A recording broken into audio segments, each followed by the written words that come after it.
Bueno, muchas gracias a todos y a todas por venir. Me presento, soy David, secretario político del Partido Comunista de Castilla y León. Yo creo que ya me conocéis porque he venido muchas veces a Ávila. Y bueno, tenemos aquí a Vanessa Lillo, militante del Partido de Izquierda Unida en la Comunidad de Madrid, y bueno, también ha estado en la Asamblea de Madrid desde 2019 a 2023. Y hoy tenemos este acto de presentación del libro de Vanessa Lillo, que lo queríamos un poco enmarcar dentro de los actos que se están haciendo a nivel del partido en toda Castilla y León por el noviembre antifascista, ¿no? Justamente hace 50 años que se murió el dictador Francisco Franco. Y bueno, queríamos darle más empuje a todo el tema de antifascismo. Y también cuando decimos antifascismo también decimos de la extrema derecha, porque al final es verdad que no es exactamente lo mismo, pero está muy ligado.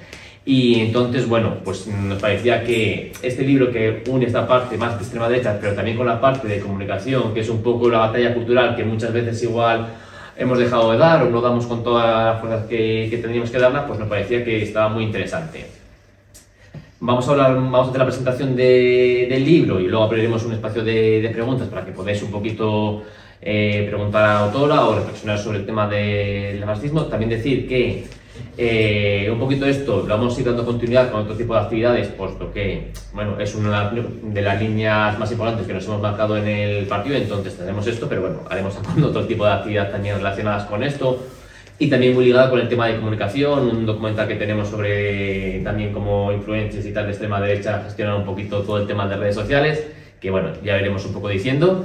Pero bueno, sí que nos parece muy importante poner un poco el foco en cómo la extrema derecha, o sea, en lo que es tal cual el título del artículo, del libro, cómo la extrema derecha está utilizando las instituciones para hacer que su discurso cale en la sociedad. Es decir, no es algo que sea desestructurado, sino que tienen toda una estrategia de cómo utilizar estas instituciones para que cale el discurso de la extrema derecha y como luego ese discurso, una vez que se utiliza como altavoz en las instituciones, pues está llegando a barrios pues inminentemente de clase obrera. Y ya para terminar, estuvimos hace nada con Álvaro Aguilera, también de Madrid, y nos decía un poco que el miedo que tenía no es como tal a la extrema derecha, sino cómo la gente joven se está acercando a la extrema derecha con estos discursos que, bueno, están un poco calando en que parece ser que la gente antisistema es la gente de extrema derecha, la gente de Vox, cuando realmente la gente que luchamos contra el sistema somos la gente del Partido Comunista de Izquierda Unida.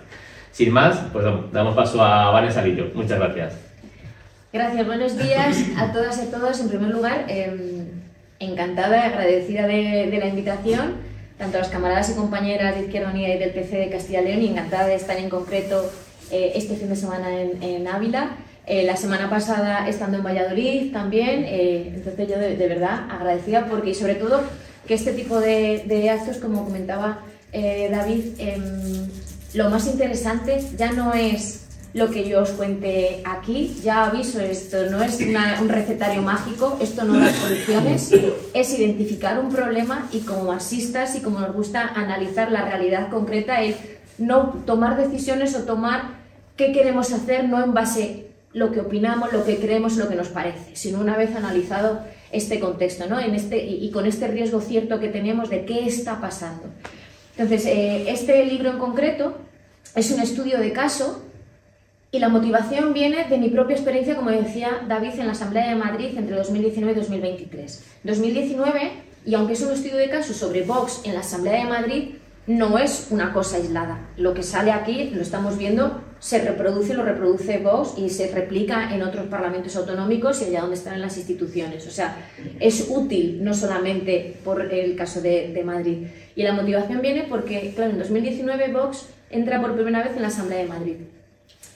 Y se dan una serie de circunstancias que mi reflexión vino a decir, si esto está pasando aquí, en la Asamblea de Madrid, donde somos perfiles, y ahora os digo que somos perfiles politizados, etcétera, ¿qué no estará pasando fuera?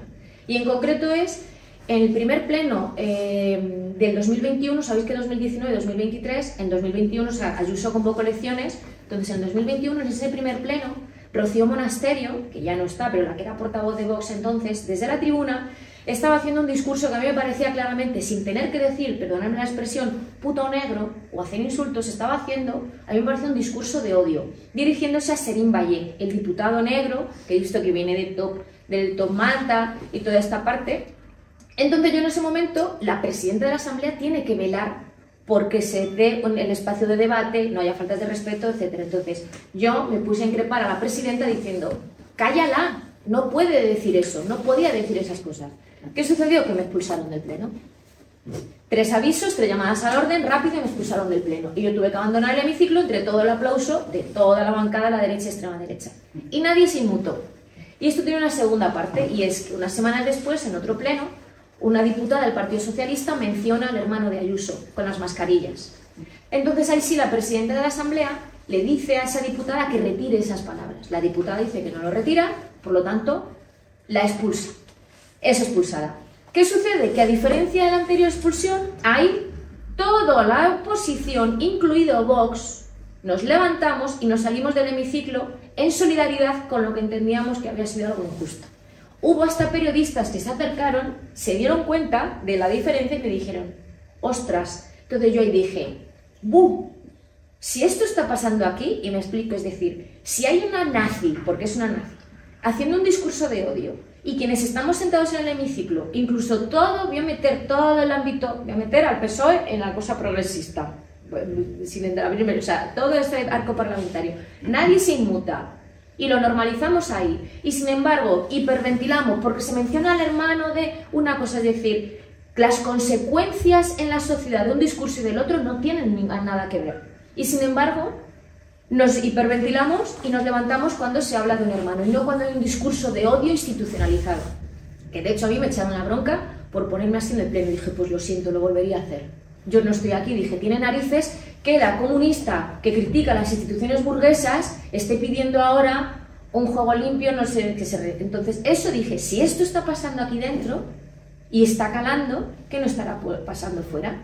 Y yo dije, creo que Vox, parte de la tesis, está utilizando muy bien las instituciones para lo que nosotras decimos que tenemos que utilizarlas también, no pensando en que van a darnos las soluciones, sino que las tenemos que utilizar como altavoz de nuestra ideología, e incluso señalar las propias contradicciones del sistema. Vox, yo decía, lo está utilizando muy bien como altavoz, y encima lo está haciendo desde un lugar que se está normalizando su discurso, porque no es de lo mismo decir esas cosas en la barra de un bar que decir esas cosas en una tribuna y que empieces a salir en los medios de comunicación y su discurso se empieza a normalizar.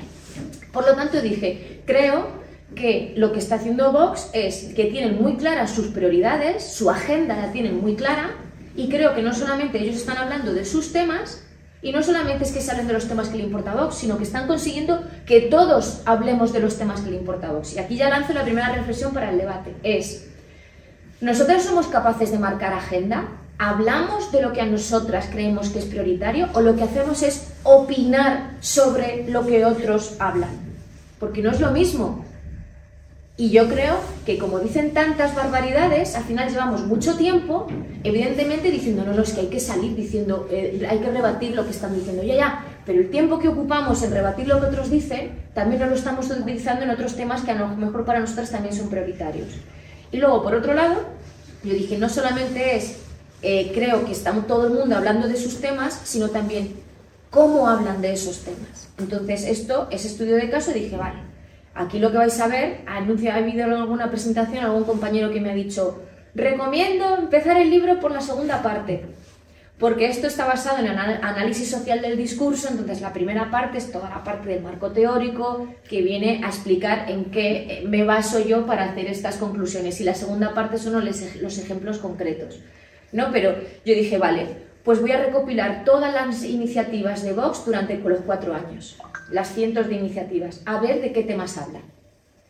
Porque a veces también nos podemos llegar a la idea y pensar, pues es Vox, seguro que hablan del tema de Cataluña y del nacionalismo, y dices, no, en el caso de Madrid no es de los temas más repetidos, vamos a empíricamente de qué hablan.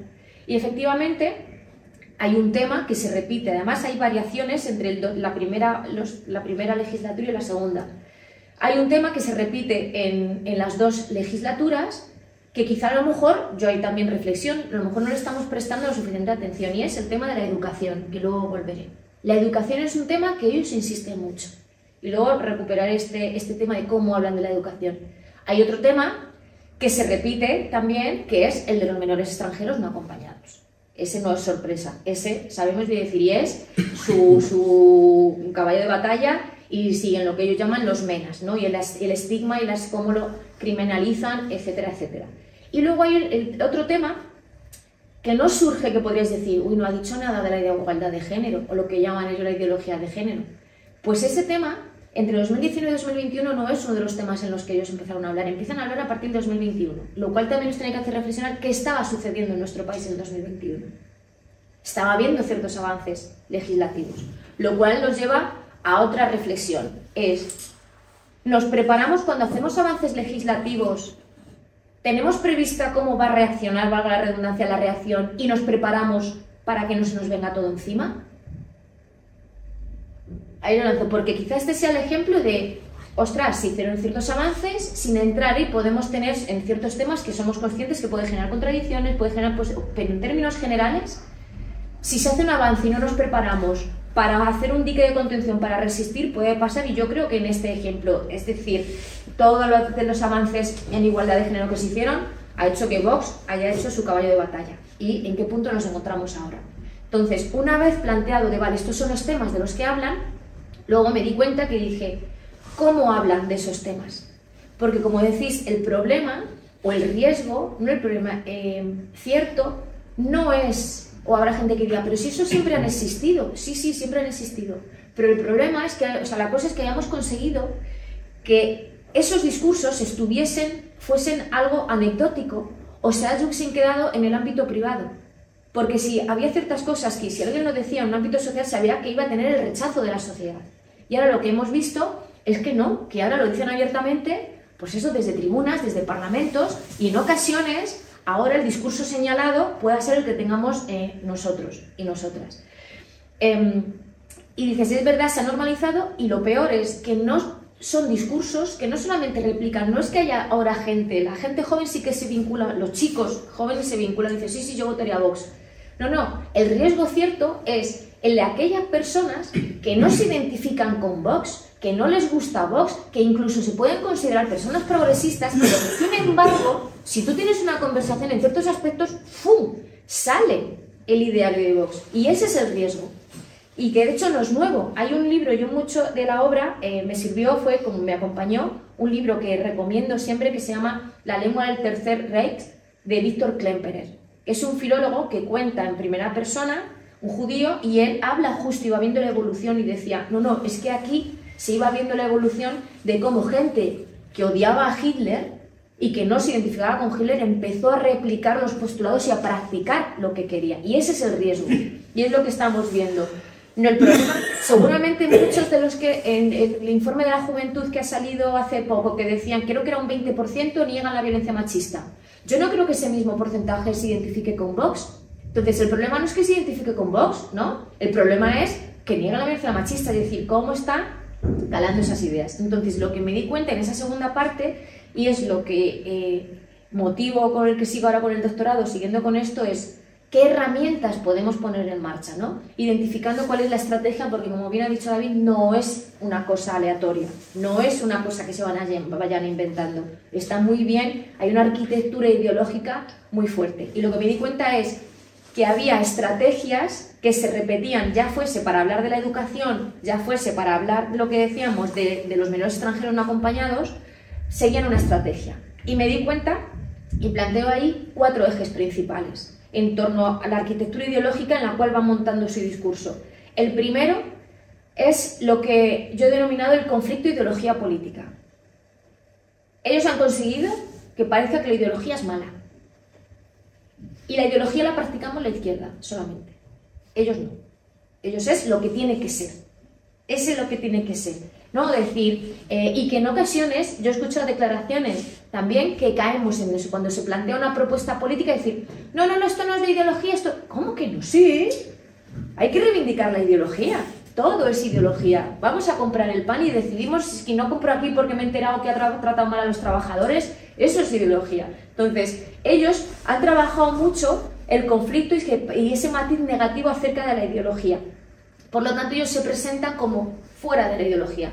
Pero sin embargo, y les sale bien, a pesar de que, lo digo aquí, que Rocío Monasterio, ellos son muy conscientes que estamos en la batalla ideológica, reconocido ellos por los discursos, es decir, hacia afuera venden lo malo de la ideología y dicen que la ideología la practicamos, Pero ellos son conscientes y la practican porque hay en algún discurso, que yo lo digo aquí, que Rocío Monasterio dice, estamos en la batalla ideológica, y ellos están en la batalla ideológica, y tiran por ahí. Entonces, ese conflicto ideología política ya ubica a la gente, es decir, cuando hablamos de propuestas políticas, lo vinculan cuando dicen, no, la educación pública es adoctrina, este tipo de cosas.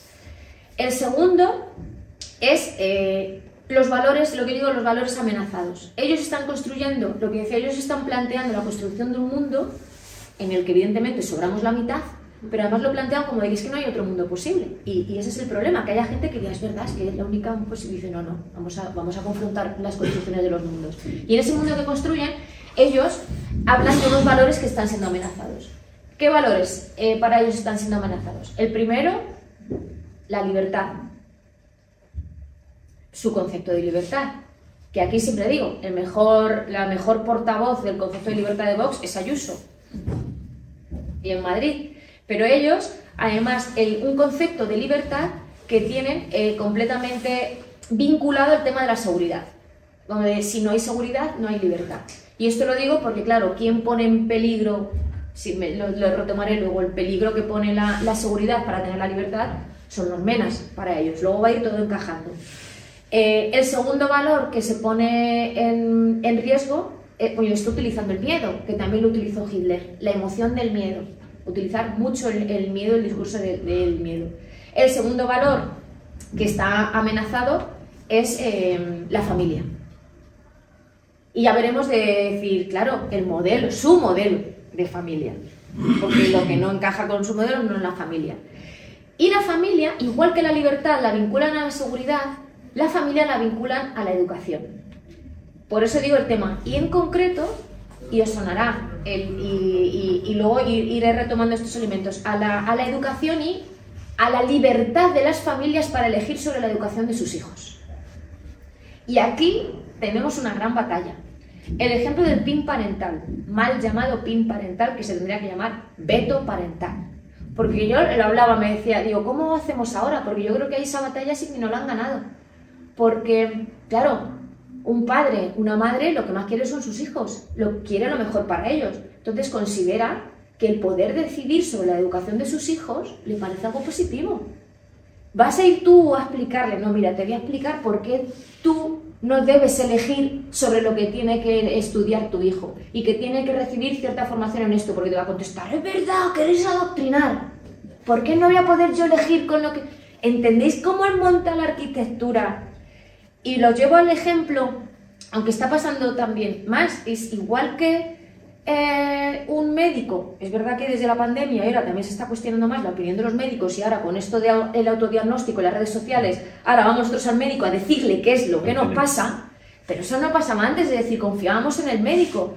Pues también, ¿por qué no confiamos en los docentes que son profesionales para educar y entendemos que el padre? Entonces, ahí ellos vinculan mucho el valor de la familia con la educación y el modelo que ellos quieren de educación. Que evidentemente eso de poder decidir sobre la educación de los hijos solamente se puede hacer a través de la privada, por eso lo que fomentan, ¿no? Van construyendo esa sociedad.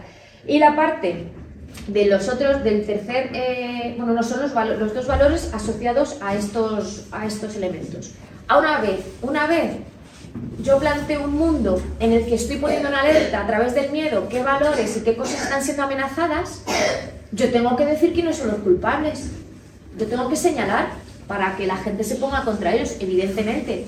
¿Quiénes son los enemigos, por ejemplo? ¿Quiénes son los que utilizan la ideología desde ese punto de vista negativo?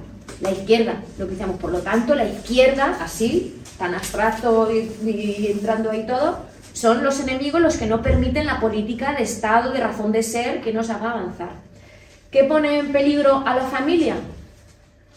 Todas las cuestiones, o sea, la igualdad de género, todas las cuestiones LGTBI. Todo eso es lo que pone en riesgo, y todos los avances sociales, lo que pone en riesgo. ¿Y qué pone en riesgo la libertad? Los menores extranjeros no acompañados. Entonces, una vez yo ya te he puesto en alerta de, madre mía, ojo lo que estamos perdiendo, si esto sigue así, yo ya te señalo y te predispongo para que digas, es verdad.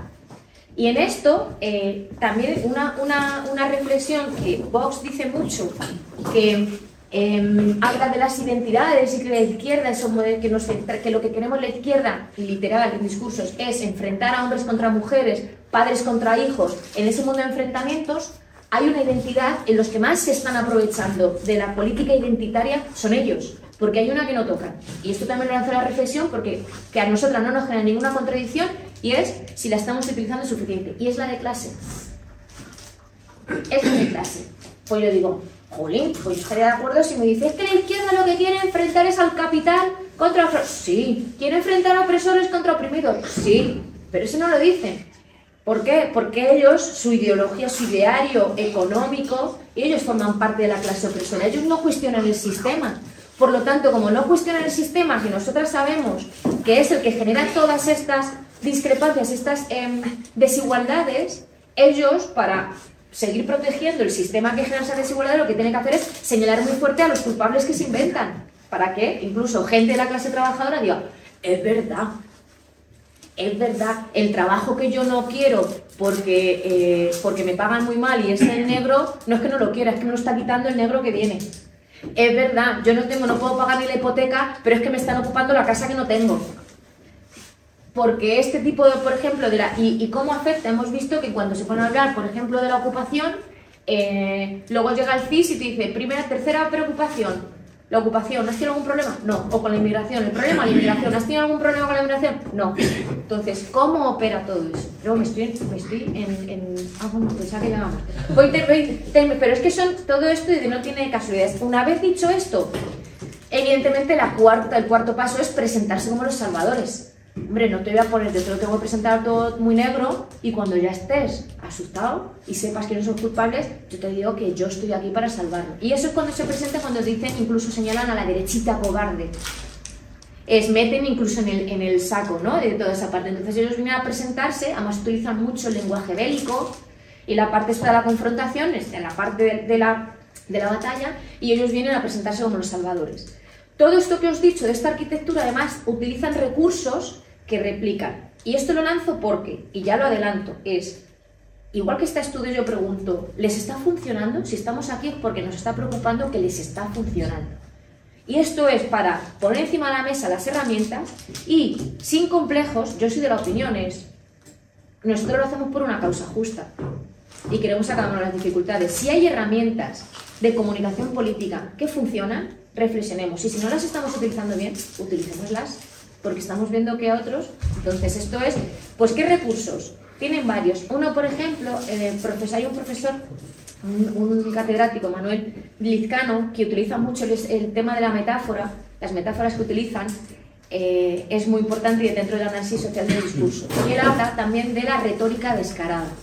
Ellos son de la retórica descarada.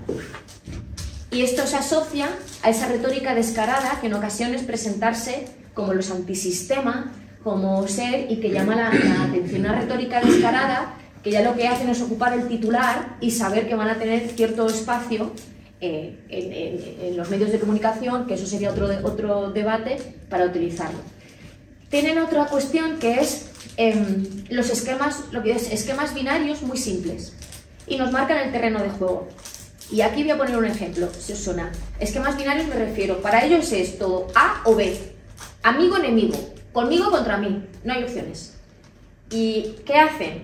Por ejemplo, con el tema de las residencias, los abuelos pusieron unos carteles en el metro de Madrid, no sé si os sonará, que era: se gastan tanto dinero en los menas y no en tu abuela.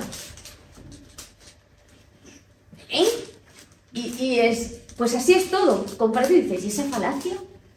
Esa manera de reducir y de comparar, no, mire usted, hay otras cosas. Entonces, esos esquemas binarios de cómo articulan de lo bueno y lo malo, a veces entramos a argumentar sin parar y decir, y no demos por válido el terreno, el campo de juego en el cual ellos nos van a hacer operar. Porque si tenemos que operar y participar y debatir en un campo de juego que ya tiene trampas, que no nos vamos a poder salir de ahí, lo vamos a tener complicado. Entonces esto es simplemente la solución, no lo sé, pero al menos reflexionar y que le demos a pensar de quizá lo que quieren decir con esto podemos decirlo desde otro lugar y no meternos aquí en eso de ¿por qué tengo que estar contigo contra mí? Y que sea esa pugna, porque entonces es lo que yo creo que donde ellos ganan esa batalla. Y luego también tienen utilizar el arte de las denominaciones. Y en esto son verdaderos artistas. Y pongo otro ejemplo. El arte de las denominaciones en simplificar de manera muy sencilla toda una arquitectura ideológica muy fuerte. Y pongo el ejemplo. He puesto antes el tema del bien parental. El tema cuando dicen ellos ideología de género. O estas cuestiones. Solamente con 2 palabras en ciertos términos ya te predispone. Entonces, si ya cuando escuchamos según qué términos ya nos predispone de manera positiva o negativa, es que ya ha operado todo lo que hay detrás. Y me voy a ir a otro ejemplo. Hay una palabra, en un momento dado a mí me llamó la atención que en un discurso dicen neoderechos, la palabra neoderechos, y yo dije, uy, y me puse a buscarla en internet. Y vi que la primera vez que me salía a mí que se había utilizado en el 2013 y tal, en, o sea, México, un país de la América Latina, de grupos vinculados a la familia y a la extrema derecha. Hay muchos elementos que saltan de allá para acá en estos términos. Y me salía también pseudodiscriminaciones.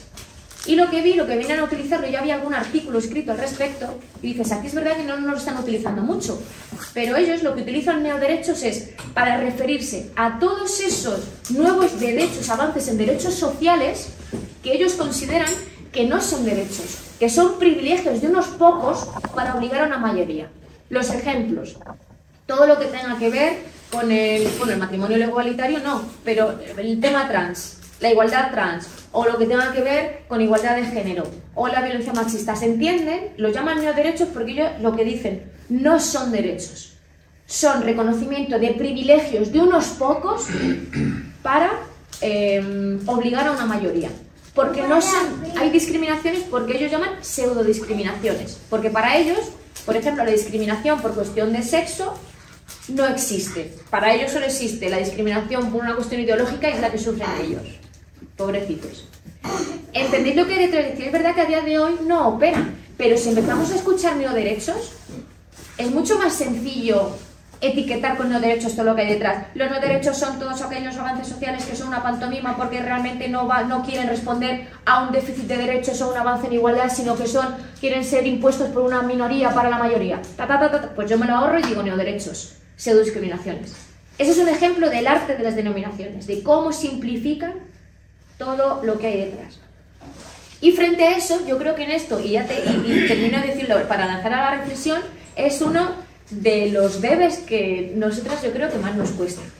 Porque nosotras creo que tenemos tendencia a querer explicarlo todo, a tener que utilizar el término más puro, porque debería ser intelectualmente hablando, porque si no creemos o que estamos rebajando nuestra ideología, porque a mí me ha pasado que decía, no nos entienden, ya, pero no, si no somos capaces de explicar la misma idea de fondo de una manera que nos entienda más gente y no solo quienes somos leídos, entendidos y nos entendemos entre nosotros mismos, que a veces ni nos entendemos, no es rebajar la ideología, es que pues tenemos que ver de qué manera. Y ellos lo hacen, están viendo cómo engancha, no es renunciar a las ideas. Entonces, con todo esto, lo que decíamos es plantear en esto, ya os digo, en una parte densa, es decir, esto es lo que hay encima de la mesa, es cómo está operando, ¿qué hacemos nosotras al respecto? Consideramos que podemos hacer más, porque yo creo que el reto que tenemos enfrente va más allá, no es de una cuestión de las elecciones, tiene que ver no solamente con las elecciones, que evidentemente también con una intención de voto, tiene que ver que además nosotras también hemos ido renunciando, nos hemos ido escorando la ventana de Overton que se va moviendo hacia la ventana de Overton. Sabéis que es una ventana en la cual dentro de la sociedad lo que está dentro de esta ventana es lo que se entiende aceptable por la sociedad. Lo que está afuera no es aceptable y eso no es fijo, eso se mueve. Entonces, ¿cómo se va moviendo la derecha? Pongo un ejemplo. Nosotros hace no mucho estábamos hablando del proceso constituyente y ahora hablamos de defender la Constitución del 78 frente a la amenaza. Ya eso se mueve. Entonces, ¿cómo empujamos y cómo hacemos que nuestras propuestas de transformar el mundo contra la explotación, contra la desigualdad, etcétera, sigan siendo dentro de lo aceptable y no parezca que lo aceptable es lo que está diciendo la extrema derecha? Lo aceptable no es solamente para la gente que ideológicamente se ubica en la extrema derecha o en la derecha, sino gente que se puede ubicar en el centro o incluso en la izquierda y los postulados, ¿no? Entonces yo creo que esto pretende ser, de manera muy humilde, un elemento que desgrana, que pone posibles herramientas y que nos ayude a reflexionar al respecto de ¿podemos hacer nosotras algo mejor o en qué estamos fallando, ¿no? Y que lo que esté en nuestra mano lo hagamos, porque el futuro para nuestra clase yo creo que es un imperativo. Muchas gracias.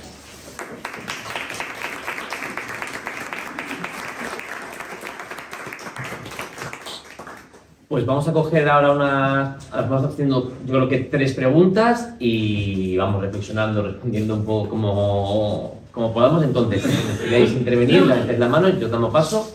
Una por aquí, me la doy también a mí mismo. Pues ya así que hagamos estas animales más, preguntamos. Pues empezamos por aquí. Sí, lo que está comentando pues me parece todo muy ilustrativo, muy pertinente e imprescindible conocer. Yo creo que hay otros 2 aspectos que habría que incluir, ¿no? Uno es su especial animadversión al conocimiento riguroso, a la ciencia. Y este rechazo de lo científico pues, se manifiesta de forma peligrosísima en el rechazo del cambio climático. Y ellos hablan del dogmatismo ecológico como un pecado de izquierda, cuando no es una cosa menor, un pecadillo, es algo estructural, especialmente está bien de cada día, ¿no? Y luego la otra cuestión que creo que es importante que también se incluya en ese análisis, no solamente las cuestiones, sino las actitudes. Y es que ellos, por ejemplo, odian la diferencia, odian a las minorías, odian a los matices.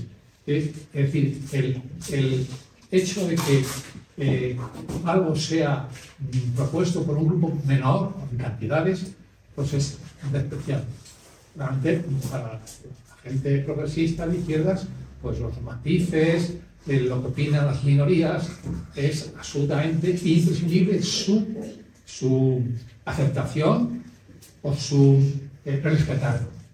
Y otra cosa, porque nosotros venimos siendo históricamente un grupo minoritario, somos los débiles, somos los que no tenemos voz, los que nos la quitan, me refiero a las clases populares, ¿no? Y en ese sentido, pues ellos también quieren una norma, una forma de vestir, de creer, de divertirse, de lo que sea. Es decir, no admiten matices y, claro, todos los que vienen de afuera, todos los que no son idénticos a nosotros, son peligrosísimos. Es decir, que se nos acerque por aquí un musulmán, un negro. Bueno, también las diferencias, no les importa que venga uno alto y rubio, o uno rico, aunque sean diferentes, y eso está bien. O sea, que dentro de esas diferencias, pero vamos, me parece muy interesante la orientación de su trabajo para identificarles y también para armar nuestra forma de entender este asunto con argumentos científicos y rigurosos.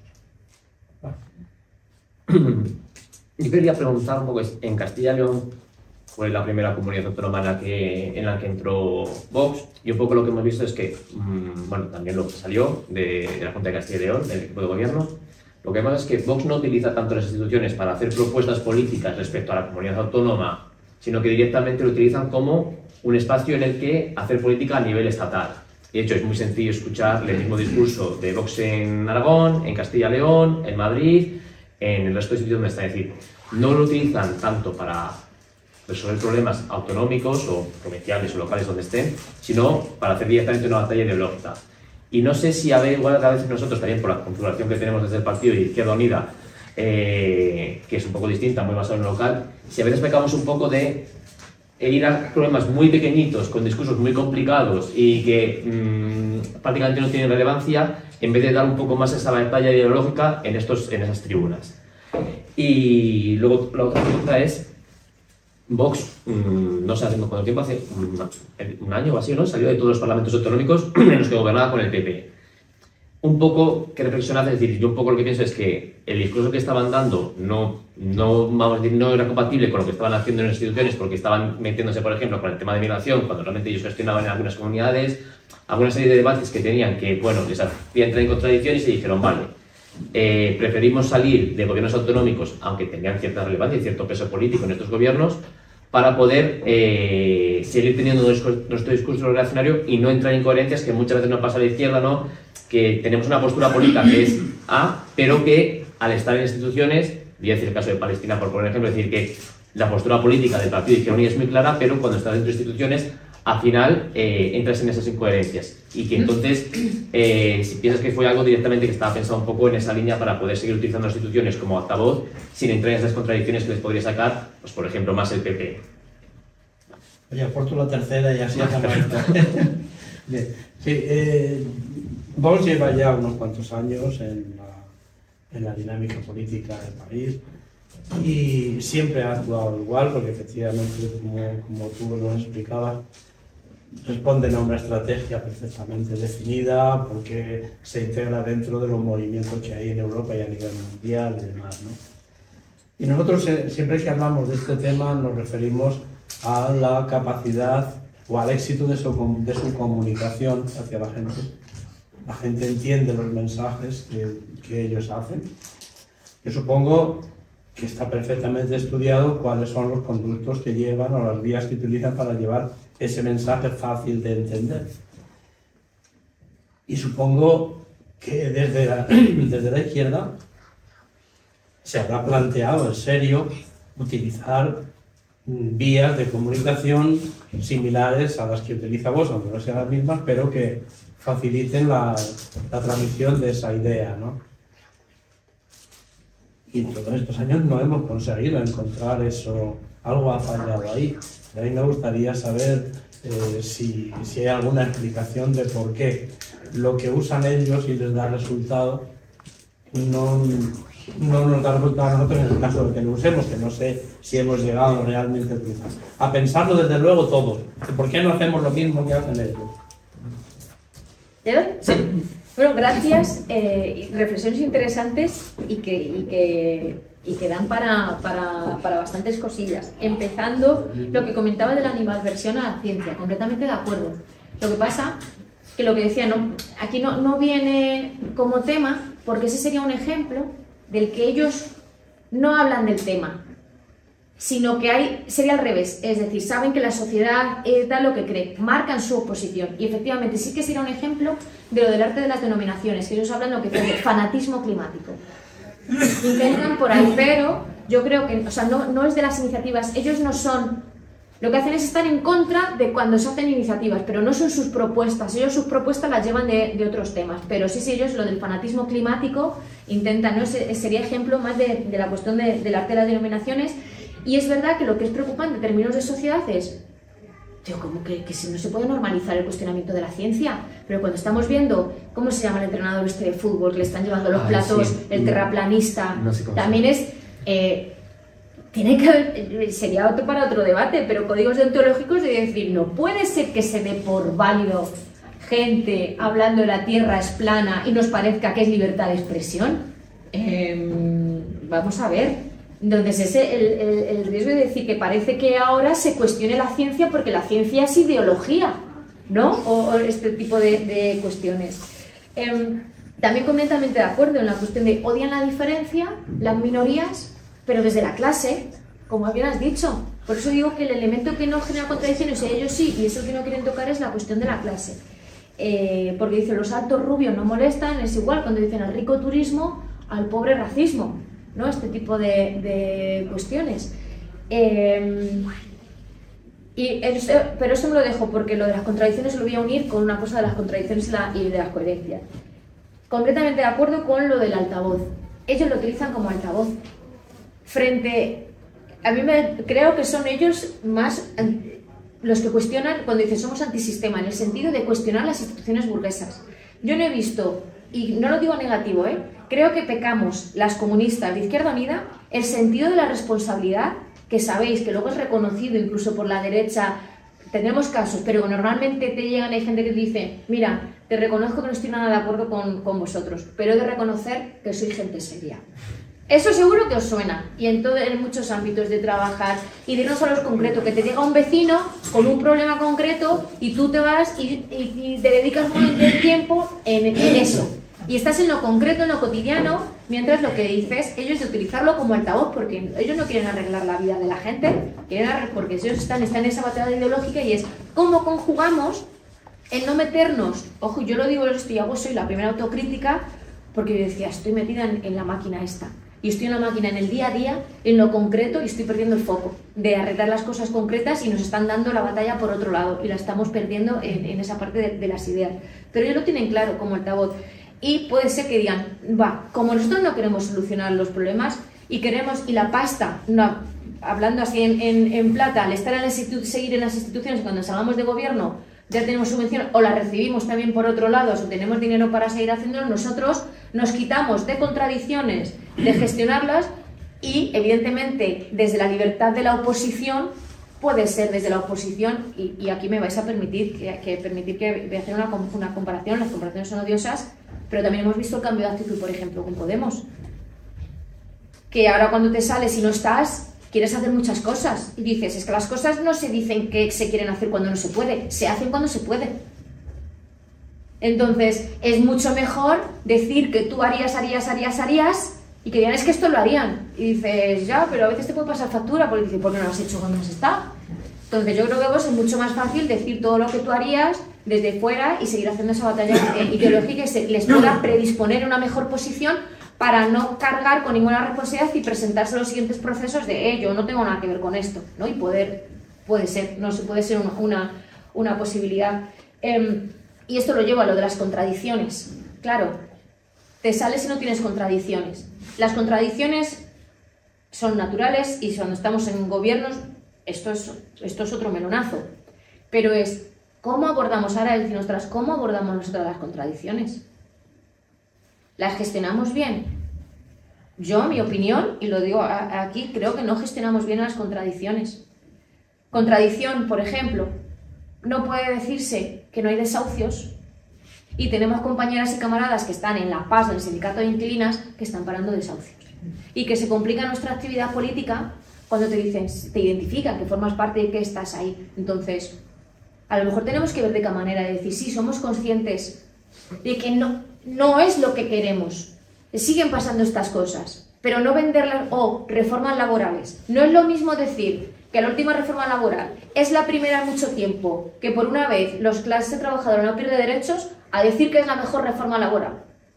No es lo mismo.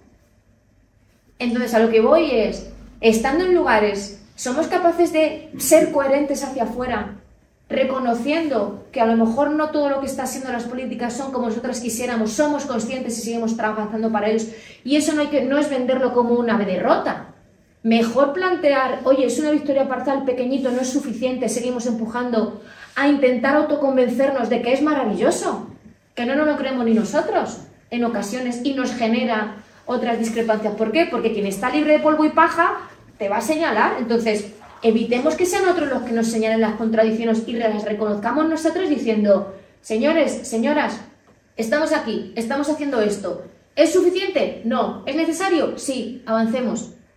Punto. Y no das pie a que te cuestiones. Yo creo que ahí pues nos cuesta a nivel discursivo y una cosa coherente. Y también lo llevo a la siguiente. Hay temas que nos generan contradicciones o oposiciones, o nos da miedo el debate, y me voy.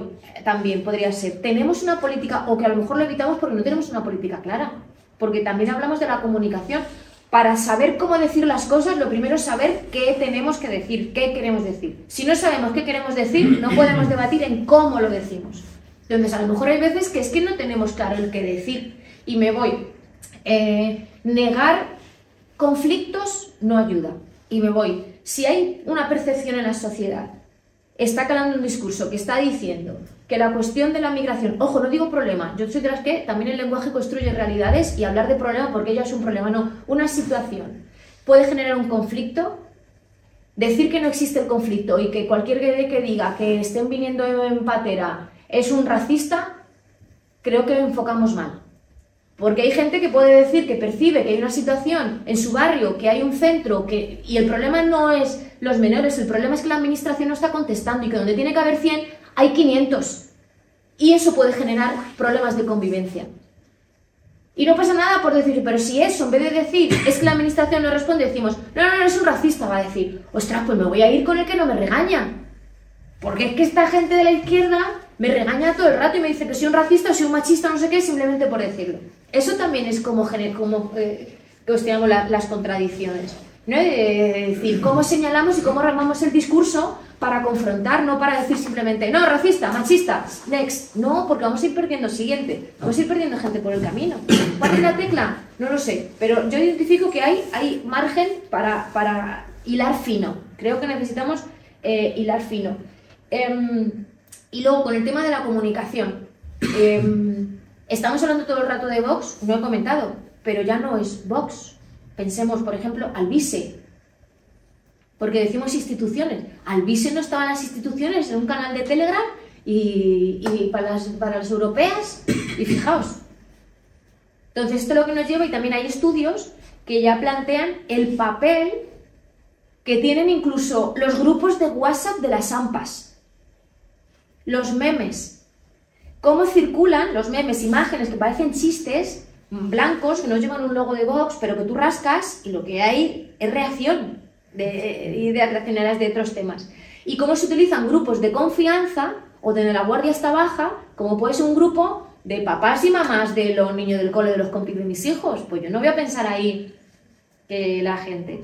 Entonces, hay estudios que dicen cómo por ahí, o Telegram, ¿cómo? Pero esto significa que hay otras plataformas. Y lo llevo, también decís streamers y referentes de la comunicación. Una compañera del máster, su trabajo fin de máster lo hizo sobre streamers. No se hizo, analizó varios y dijo, qué casualidad que todos terminan para el mismo lado. Entonces eso nos lleva a, somos nosotros, tenemos referentes. Es verdad que yo de un tiempo a esta parte estoy empezando a ver contenido, algún contenido en TikTok y de tal, que sin vincularse, sin posicionarse, aunque nosotros algunos conocen las caras y sabéis qué son cuentas random, personas random, pero que hablan, por ejemplo, del origen de las vacaciones o que hablan de cosas. Entonces, es decir, que puedan confrontar ese discurso. Porque desde la derecha sí que streamers, gamers, que de repente están hablando de otras cosas, ¡fum! Y mientras estamos hablando del juego te voy colando ese discurso. Entonces, claro, si la gente lo está escuchando en un ámbito de juego, de ocio, y luego cuando va a un partido político ve que las cosas que escucha en su tiempo de ocio, las que lo representan en términos de partido político son estos, ya hago la asociación. Nosotros tenemos esos referentes blancos, o estamos creando contenido de ocio donde haya esa cosa cultural, ideológica, de clase. Yo creo que tenemos ahí un debe, no tenemos tantos. Lo hacemos muchas veces desde las cuentas vinculadas directamente a partidos políticos, al partido, ahí o tal. Entonces, ahí yo creo que hay un margen. Y luego está el siguiente, no ha salido aquí, pero a mí me ha pasado en alguna presentación donde siempre hay alguien que es, no, es que las redes sociales no es todo, tenemos que recuperar la calle. Y dices, sí, hay que recuperar la calle y hablar con los vecinos y vecinas, pero ¿vosotras creéis que es suficiente? No estoy diciendo, es decir, como dice Marcos Rollman, el que hace el prólogo del libro, el que me animó, vino a la defensa del TFM y me animó a hacer el libro, le estoy muy agradecida, enunciar un problema no significa estar de acuerdo con él. Pero, claro, la calle y todo eso, el boca a boca, siempre ha funcionado, pero ahora negar el espacio en el cual están miles de personas. Y de hecho ahora ya ha cambiado, habéis visto, no es casual, que ha sido noticia. El presidente del gobierno se ha hecho un TikTok. ¿Y cómo utiliza la cosa esta personal de recomendaciones de lectura? Están intentando ahí hacer esa cosa, ¿no? De ese tipo de cosas. No es casual y saben que es así. Pero es que yo me acuerdo que guardé para las elecciones del 23J, las elecciones generales, yo me metí en TikTok y vi los seguidores que tenían cada cuenta de cada los partidos políticos. Vox, ya entonces, no sé si ahora anda, ahora lo miraré, 600.000 o 900.000 seguidores, pero ya entonces no sé si iba por 400.000 seguidores, pero es que luego PP, PSOE y Sumar eran 40.000, 50.000, 60.000. Ojo, para las elecciones generales ya tenían cientos de miles, una diferencia en seguidores de TikTok abrumadora. Es decir, la extrema derecha sabe desde hace mucho tiempo, ya no es qué nos parecen las redes sociales, no es ese debate sobre nuestra opinión, posición política, sobre Musk, no sé cuántas, es ¿dónde está la gente a la que quiero llegar? Porque dice, ya no es que sepamos qué decir, ya no es que sepamos cómo decirlo, es saber dónde tenemos que decirlo, dónde está la gente que nos tiene que escuchar. Y si la chavalada, si la gente joven está en TikTok, ¿tendremos que estar en TikTok? No, si queremos llegar. Porque podemos tener el mejor mensaje del mundo y dicho de la mejor manera del mundo, pero si solo nos estamos en una cámara de eco y no solo nos lo decimos a las que estamos ya convencidas, no conseguimos ese objetivo. Y es verdad que ahí tenemos un debe, sigue habiendo una diferencia brutal. Y también tener profesionales que sepan cuáles son los códigos, es decir, el tiempo. La gente ya no aguanta. ¿Cuánto tiempo te aguanta la gente viéndote un contenido? Por eso decía lo del principio, no es renunciar a nuestra ideología, pero tendremos que ser capaces de armar el discurso para ese contexto, porque si no... No sé si hay alguna pregunta más. Pues aquí y luego aquí. La primera, agradecerte que vengas a hablar sobre tu libro y todo lo que estoy comentando es súper interesante. Para empezar, quería preguntarte, porque creo que Vox también habla mucho a partir de clickbait y es lo que funciona en su página, y de eufemismos. En el Congreso trata principalmente eufemismos. Funciona, y es lo que veo principalmente, salen problemas, no se centra en el problema real, sino que va a lo que funciona y no tiene por qué ser real. Por ejemplo, hablando antes de la ocupación, hay una diferencia muy grande si hablamos de usurpación, de ocupación o de otros términos en el tema de la vivienda. Y eso no se diferencia en la sociedad. Si conocieran la terminología, lo que significa en realidad, no ocurriría el problema que hay en sociedad, porque no es lo mismo. Actualmente hay menos de un 1 o 2% de todos los desahucios ocurridos. Al contrario de la ocupación, ¿cuánta gente están desahuciando y cuánta ocupación está habiendo actualmente? Pero es que esto tampoco creo que esté llegando a la juventud, porque lo que quería comentar antes es que, por ejemplo, habéis escuchado todos hablar de Gabriel Rufián. Él está llegando, ¿por qué? Por el sitio que ha tenido con Vito Quiles. Han subido muchos de sus entrevistas. ¿Por qué Vox está moviéndose más? ¿Qué han hecho con Vito Quiles? Está yendo a universidades, está hablando sobre su política, está introduciendo su política a través de la forma lúdica que ellos ven. Entonces creo que ya no solo la educación o la forma de la calle, sino que también es súper importante introducirla en el día a día de los demás. Entonces, bueno, más que una pregunta, pues sería una reflexión. Antes hablabas al principio, me parece, de los medios de comunicación. Cómo llegamos y cómo. Yo creo que es que a ellos no les hace falta ni siquiera eso, porque los mismos medios que aparentemente están dentro de nuestro, digamos, contenido, están dándole siempre, digamos, la pantalla. O sea, la señora Ayuso está todos los días en la televisión, quizá desde los medios, digamos, más afines a la izquierda, criticándola, pero están saliendo continuamente el mensaje que ellos quieren meter, están saliendo por medio de imágenes y por medio de voz. Y otra reflexión es, por ejemplo, de Vox. Vox está alimentándose simplemente siendo un espectador político, porque nosotros no sabemos, o por lo menos no lo manifiestan, cuál es su proyecto político. No le hace falta. Simplemente está de espectador del enfrentamiento entre las dos posiciones, digamos, y está viviendo de esas rentas. Y no sé cómo entonces eso se podría canalizar, ¿no? para evitarlo. Sí. Bueno, muchas gracias. Por el principio, completamente de acuerdo. También sé lo que comenté, lo del clickbait, y además mienten. Aquí hay ejemplos que han venido a decir estos son los que te quieren quitar a tus hijos. O sea, no os imagináis un discurso con el tema de son los que te quieren quitar a tus hijos, obligan a los niños a ponerse falda en el colegio. Aquí hay ejemplos de ese tipo de cosas que dices, y da igual y cala. Y a lo que voy es, ellos tiran de la emoción. Y hay una cosa que se llama el enmarcado, el framing. Habéis escuchado hablar del libro de No pienses en un elefante, de Lakoff. Al final también todos funcionamos, el enmarcado mental nos ayuda, hacemos grandes grupos, ¿no? O progresista o conservador.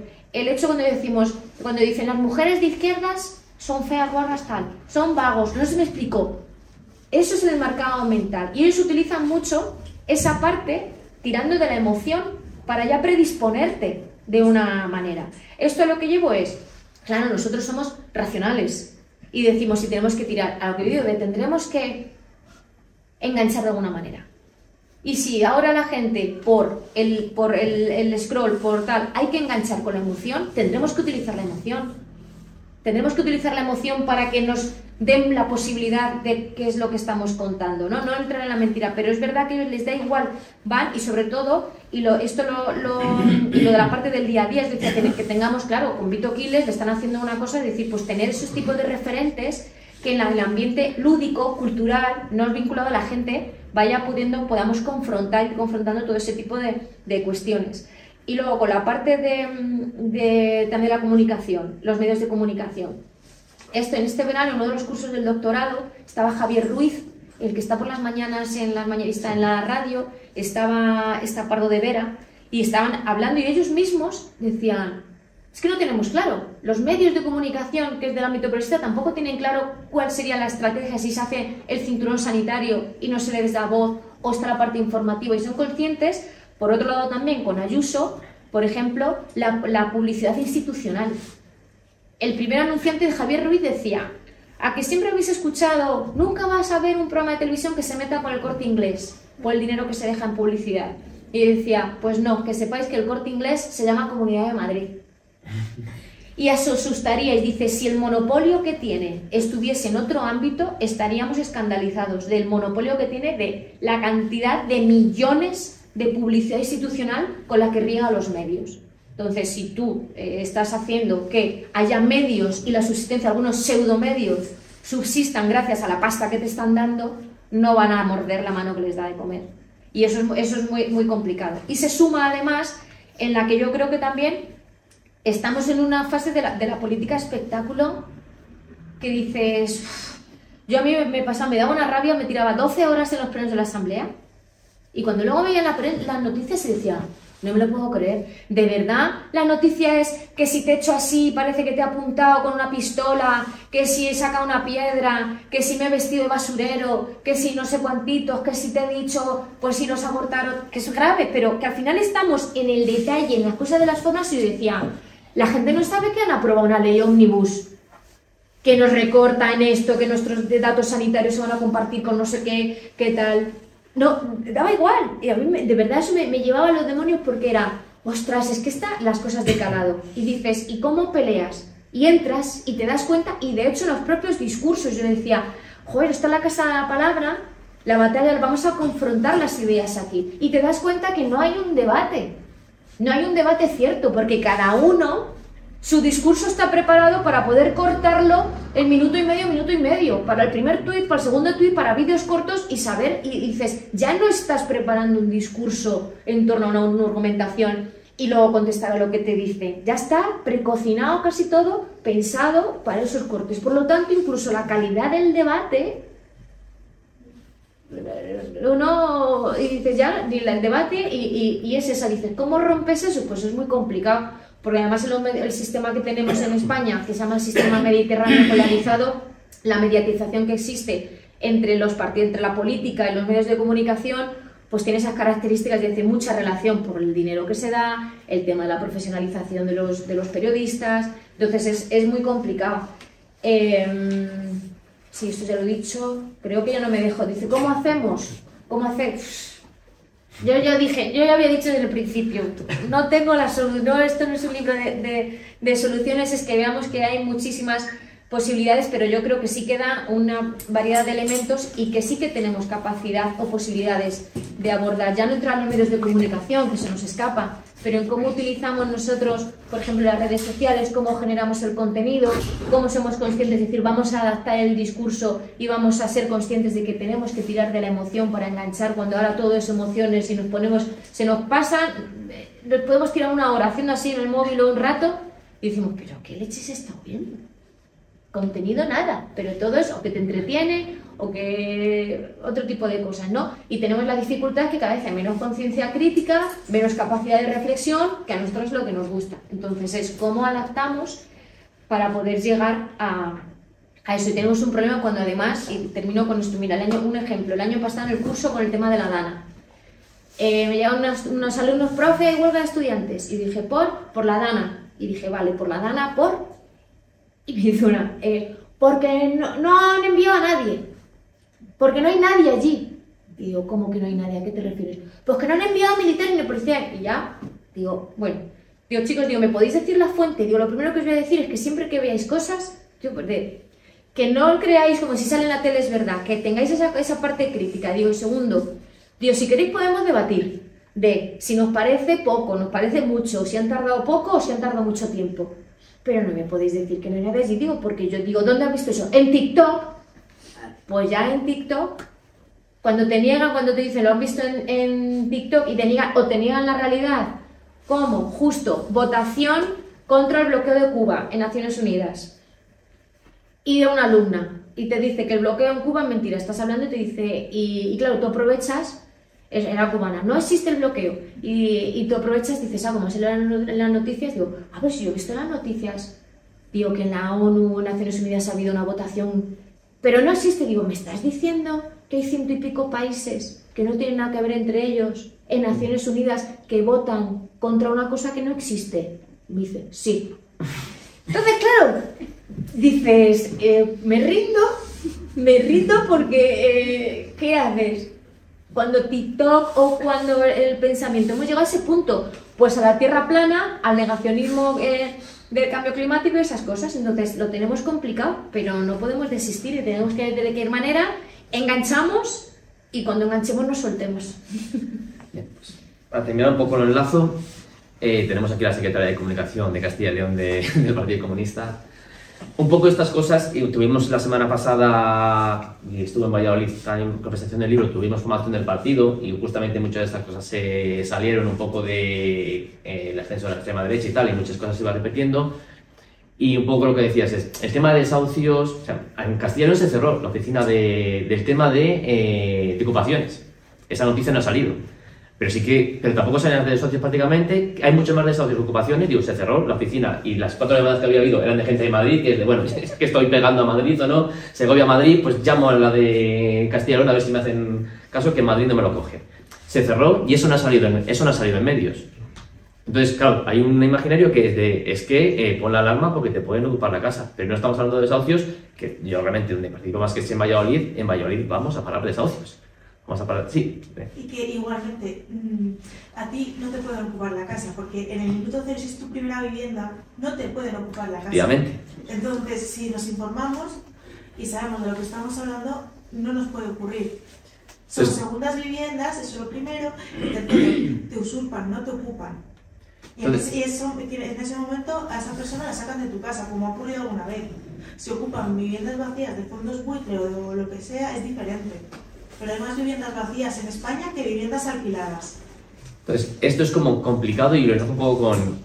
¿Qué hacemos desde el partido? Pues desde el partido vamos a hacer una escuela de comunicación el 10 de enero, creo, sí. 10 de enero, pero que va a ser conjunta del Partido de Izquierda Unida. Y de hecho ya había una parte que era un poco de ver cómo trabajan los creadores de contenidos de derecha y extrema derecha, para un poco, no digo copiar, pero si esto está funcionando, hay que ponerse las pilas con esto. Entonces, hay que vender un poco también, entonces que el 10 de enero tendremos ya llegar a la formación, pero que el 10 de enero tendremos una formación y hay más parte también de comunicación política, pero que una parte está destinada un poco a esto que hemos estado hablando hoy de cómo meter nuestro discurso en los medios de comunicación actuales, porque es muy difícil meterlo en un periódico como El Mundo, pero en redes sociales sí que es más que nos pongamos con ellos, o sea, que ya nos ponemos, o sea, me refiero que el partido aquí en Castilla y León y en Valladolid y en Ávila, pues tenemos nuestro canal de TikTok, etcétera, pero que sí que tenemos que darle mucho más énfasis, que igual hay que adaptar nuestra comunicación política, está muy bien para carteles, pero igual también tenemos que dedicar recursos, tiempo y militancia a hacer comunicación política en redes sociales, porque es donde está ahora mismo la gente consumiendo. Entonces, ahí os emplazo al 10 de enero, llegará, será mixta, online y presencial, así que no hay excusa para no conectarse. Y esto un poco más que también cosas que han llegado, es decir, se trabaja mucho en los colectivos antifascistas, yo pertenezco al de Valladolid, que esto sí que lo vemos, pero siempre vamos un poco como en reacción, es decir, cuando hablamos de Vito Quiles, vale, ha Vito Quiles a las universidades y ha habido colectivos antifascistas que se han manifestado. La única noticia que ha salido es que a un periodista de tal le han agredido. Vale, cuando pasa al revés, eso no lo vemos nunca. Pero es de, vamos siempre en reacción. Es decir, claro, tenemos que ir. Bueno, que encima está como grabado y bueno, pasa lo que pasa ahí, pero bueno, lo que ha salido en la noticia es de, fíjate, encima le han dado una paliza brutal. Esa noticia, porque gente que estuvo en esa situación comentaron, y es que ni siquiera fue agredido por gente antifascista. Claro, que queda ahí como la noticia, es decir, claro. Es un vídeo, que este es un vídeo de TikTok que está ahí, que sale uno dando una patada no sé qué, vale, claro. ya está ahí. Entonces, fue muchísima gente apoyando a Vito Quiles, entonces ahí el confrontamiento que hubo fue diferente a lo que se vio en redes o en la tele.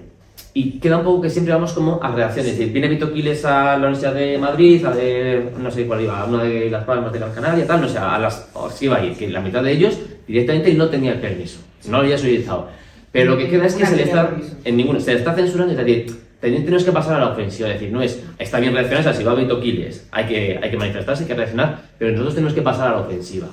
Es decir, porque si no siempre vamos un pasito por detrás. Y eso es como lo importante, es decir, tenemos que articular nuestras organizaciones políticas y sociales para ir a pasar a la ofensiva. Yo creo que es un poco también lo importante.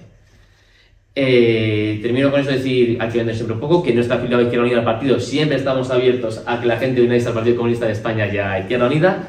Dar las gracias a Izquierda Unida por prestarnos la serie y por hacer aquí este acto. Dar también las gracias a Vanessa Lillo, que está de gira y me han escrito también de La Rioja que te van a contactar para presentar, me han escrito después del de Valladolid. Así que daros las gracias y bueno, seguimos haciendo actividades en lo que nos queda de año y de cara un poco más al año que viene, que son elecciones autonómicas aquí en Castilla y León. Estamos preparando una que ahora cerraremos un poco con el tema de sanidad para diciembre, pero bueno, que vamos a seguir haciendo aquí actividades en Ávila. Así que muchísimas gracias. Muchas gracias.